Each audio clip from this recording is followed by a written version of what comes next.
Students, we were doing homomorphism and isomorphism. So let us start with question based on homomorphism and isomorphism as well.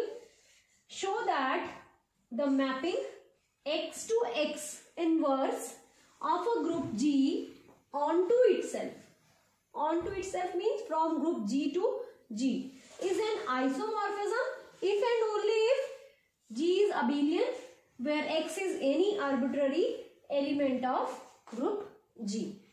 So solution, let us define a map F from G to G onto itself and from G to G such that it is defined as Fx is equal to X inverse for X belongs to G. Clear? So we have to prove this mapping is an isomorphism. ठीक है? So पहले हम इस mapping को prove करेंगे. It is well defined. F is well defined. और यहाँ पे हमें क्या given है? This is a mapping from G to G and G being an abelian group. And we have to prove F is isomorphism. So isomorphism के लिए F is homomorphism 1, 1 on 2. सबसे पहले F is well defined. Well defined के लिए let us take two elements x1 x2 belongs to G. Let x1 is equal to x2 and we have to prove f of x1 is equal to f of x2. This implies x1 inverse, taking inverse both sides, and we can take inverse because x1 x2 belongs to group G and G being a group, inverse also exists in G. So यहाँ पे आप लिख सकते हो because inverses exist in G, in group G. ठीक है? So what is x1 inverse? x1 inverse is equal to f of x1 and what is x2 inverse? F of x2. So this implies f is well defined. Next, f is homomorphism.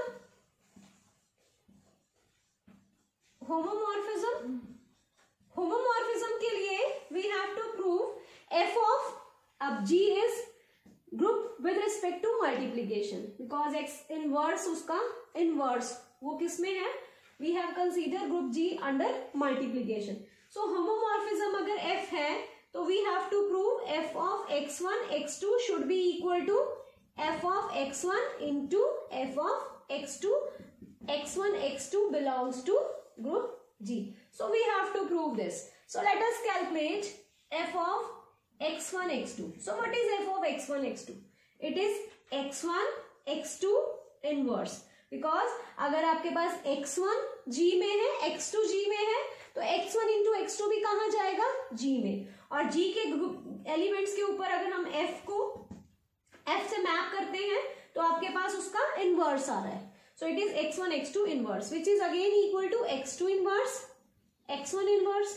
और क्योंकि group G है तो x1 x2 inverse भी group G के ही elements होंगे and G being abelian तो x1 inverse किसके equal होगा? x1 inverse into x2 inverse. Clear? यहां लिख सकते हो G is abelian therefore x2 inverse x1 inverse is equal to x1 inverse x2 inverse. Clear? So अब आपके पास x1 इनवर्स किसके इक्वल है? f of x1 और x2 इनवर्स किसके इक्वल है? f of x2. So this is equal to f of x1 into f of x2. So this implies f is homomorphism. अब हमें नेक्स्ट प्रूव करना है f is 1 1 and on 2. So f is 1 1. To prove f is 1 1, let f of x1 is equal to f of x2 for x1 x2 belongs to group G. What is f of x1? x1 inverse. What is f of x2? x2 inverse. Taking inverses again. So it is x1 inverse का inverse x2 inverse and we can take inverses because we are working in a group. So inverse का भी inverse exist करेगा. So this is x1 and x2. So f of x1 is equal to f of x2 implies x1 is equal to x2. So this implies that f is 1 1. Next f is on 2. यहां फिर से मैं एक बार map लिख लेती हूं. हमारा F x क्या था? X inverse f from G to G. Now for proving it onto, for every element here there exist some element, at least one element here such that f of that element is equal to x inverse. So let z belong to G. So we have to find to prove it is on 2, we have to find, yeah, there must exist at least one x belongs to G such that f of x should be equal to z. यही होगा ना कि f of x यहाँ पे g है और यहाँ पे भी g है.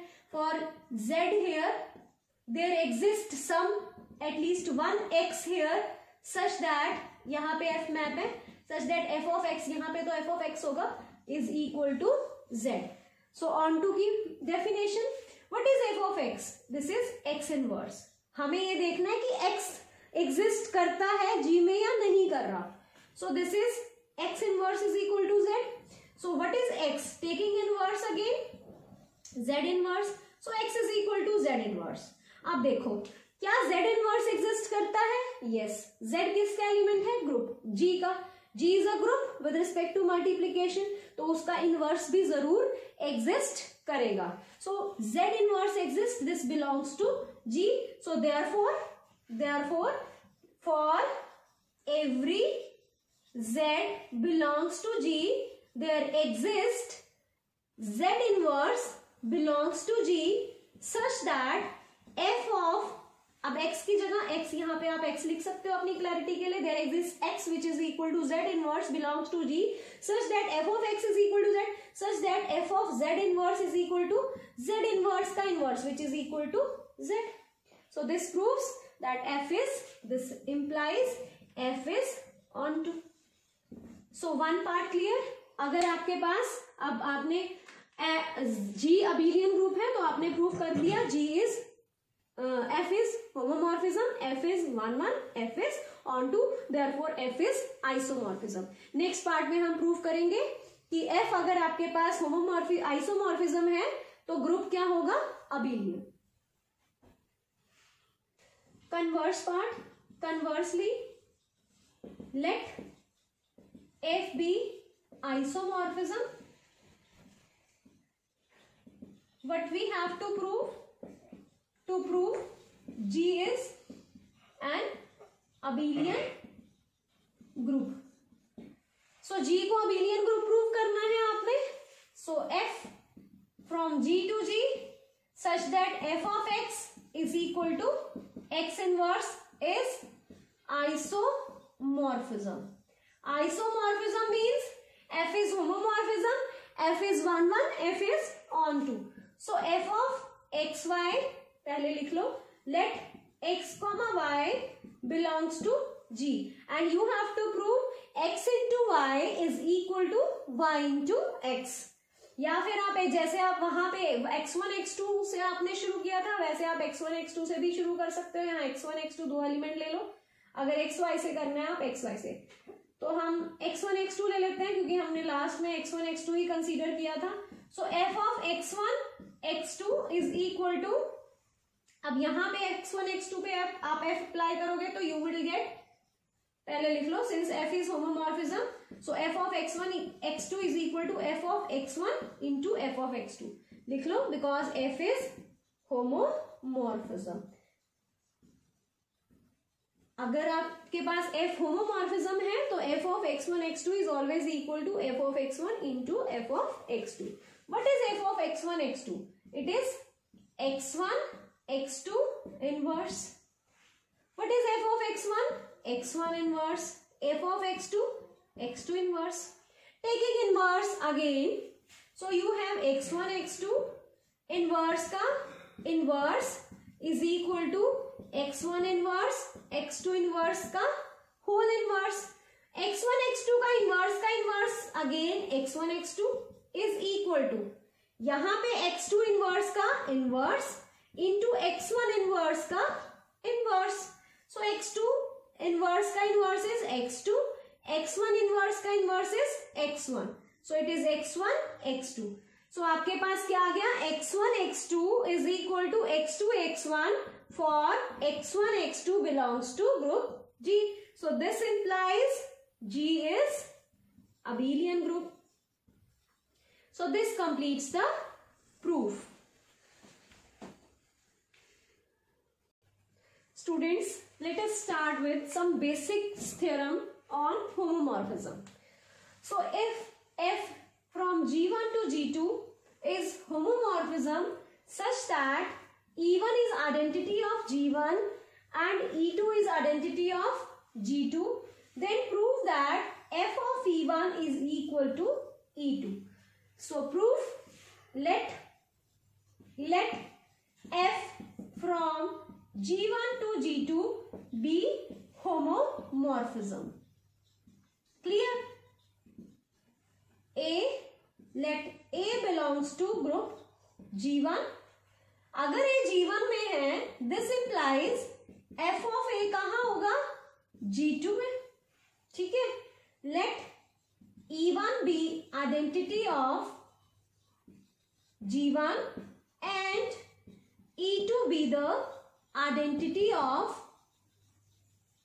G2.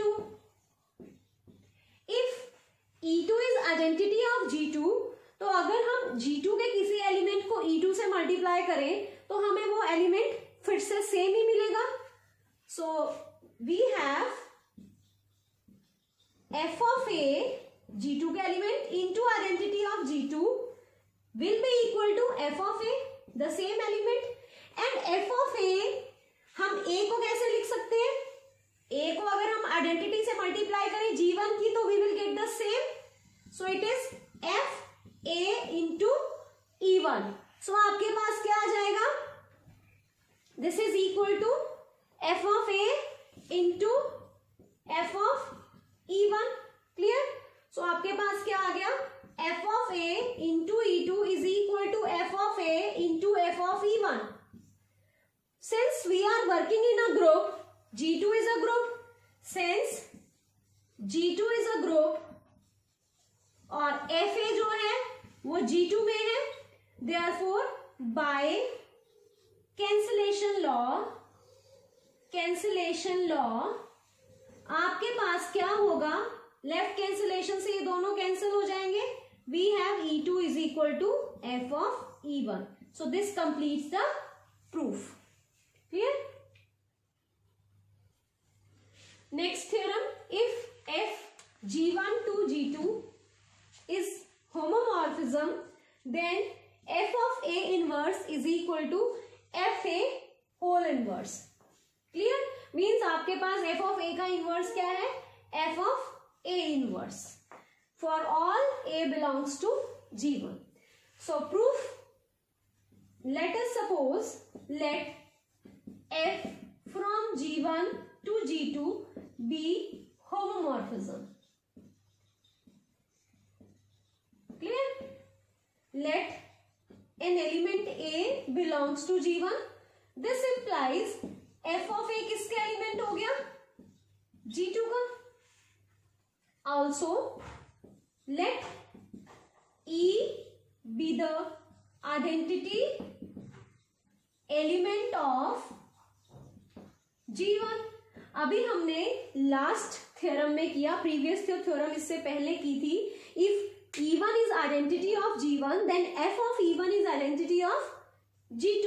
so अगर आपके पास E आइडेंटिटी है G1 की तो आपके पास f of E किसकी आइडेंटिटी हुई, G2 की. so this implies f of E is identity of G2. clear? so f of E can be written as f of E को हम कैसे लिख सकते हैं, E is identity of G1 और G1 में क्या है A। So identity of E, G1 की आइडेंटिटी कैसे लिख सकते हैं, A इंटू A इनवर्स। ठीक है, सो आप E को क्या लिखोगे, A into A inverse. Since F is homomorphism, so you can write F of A into F of A inverse because A and A inverse belongs to G। यहां लिख सकते हो because F is homomorphism and A comma A inverse belongs to G, G1। Clear? So आपके पास क्या आ गया, this implies F of E is equal to F of A into F of A inverse। सो आपके पास F of A किसका element था, G2 का। ये Fe आइडेंटिटी किसकी है, G2 की। तो अगर आप किसी एलिमेंट को किसी एलिमेंट से मल्टीप्लाई करते हो और आपको आइडेंटिटी एलिमेंट मिल जाता है, तो वो एलिमेंट क्या हुआ, inverse. It means F of A का इनवर्स क्या हुआ, FA inverse. So this implies inverse of FA is FA inverse, that is F of A inverse is equal to FA inverse। So this completes the proof of the theorem. Next theorem, if F from G1 to G2 be homomorphism such that A belongs to G and order of A is n and order of F of A is m, then we have to prove m is divisor of n. So how will we prove? So proof of the theorem is let A belongs to G। अगर आपके पास A G में है और order कितना दिया हुआ है, since order of A is n, therefore we have A to the power n is E। E is identity element of G, identity of G1। let यहाँ पे लिखो G1। so A belongs to G1, so it is identity of G1। let us take F function mapping both sides, so you have F of A to the power n is equal to F of E, or you can write this as F of E is equal to F of A to the power n, which can again be written as, अब F of A to the power n, this can be written as A into A up to A। so n times है ये, this is n times A, so this can be again, so this is n times A into n, so it is F of A, F of A, F of A and so on F of A। so it is n times F of A which can, अब ये हम क्यों लिख पा रहे हैं, because F is homomorphism। so homomorphism को हमने यहाँ पे यूज कर लिया, तो आपके पास ये क्या आ गया, F of A to the power n। so this implies F of E is equal to F of A to the power n। F of A किसका एलिमेंट है, G2 का। this is element of G2। E is identity of G1, तो F of E किसकी identity होगी, G2 की। तो ये भी G2 की, ये G2 की आइडेंटिटी हो गई, identity of G2, this is identity of G2। और F of A जो है वो भी G2 में है। So any element raise to power some integer is equal to identity, this implies पर अब आपके पास देखो ऑर्डर, अगर तो यहाँ पे आपके पास ऑर्डर क्या दिया हुआ है, बट यहाँ पे हम एक चीज यूज करेंगे, but order of F of A is given to be m। अब ऑर्डर तो उसका m दिया हुआ है, it means m is the least positive integer which raised to power F of A is identity। But यहाँ पे आपके पास F of A to the power n भी क्या आ गया, F of E identity। so this implies the m, जो integer m है, this is the least positive integer, this divides n। ठीक है, order of F of A कितना दिया हुआ है, m, बट आपके पास F of A to the power n भी क्या आ रही है, identity. so this implies m divides n, so this completes the proof of the theorem. So students, thanks for watching the video.